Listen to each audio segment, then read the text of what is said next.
Patient బాడీలోనికి virus ప్రవేశిస్తే doctor గా దాన్ని ఎలా చంపేస్తాను, సమాజం మీదకు వచ్చే వైరస్ ని కూడా ఒక పౌరుడిగా అలాగే చంపేస్తాను. పోలీస్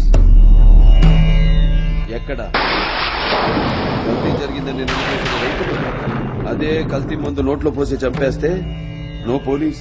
కాంట్రాక్టర్లను చంపేసి టెండర్లు పిలిచిన లేడీ ఆఫీసర్ ని తీసుకెళ్లి రేప్ చేస్తే నో పోలీస్. ఇదేంటి అని ఎదురు ప్రశ్నిస్తే దారుణంగా చంపేసినప్పుడు నో పోలీస్. ప్రతి బాలకు 60 మంది పసి ప్రాణాలు గాలిలో కలిసిపోతే అయ్యా ఇది పరిస్థితి అని మొదలుపెట్టుకున్న తల్లిదండ్రులను ఓదార్చడానికి నో పోలీస్. పోలీస్ స్టేషన్ కి వెళ్లిన పాపానికి 300 మందిని మూర్ఖంగా చంపి బావిలో పాతేస్తే నో పోలీస్. అప్పుడు లేవని నోరు ఆఫ్టర్ ఆల్ ఒక క్రిమినల్ ని చంపితే లేస్తుందే.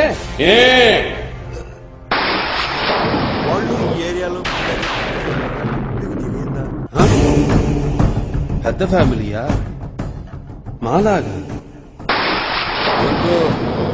ఫ్యామిలీ చరిత్రల గురించి మాట్లాడొద్దు ఎస్పీ. చరిత్ర అంటే మాది. చరిత్ర సృష్టించాలన్నా మేమే, దాన్ని తెరగ రాయాలన్నా మేమే. వాళ్ళంతా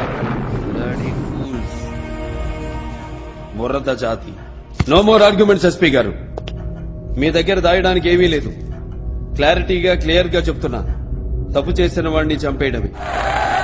no police. Guns are made of rules, but not sword.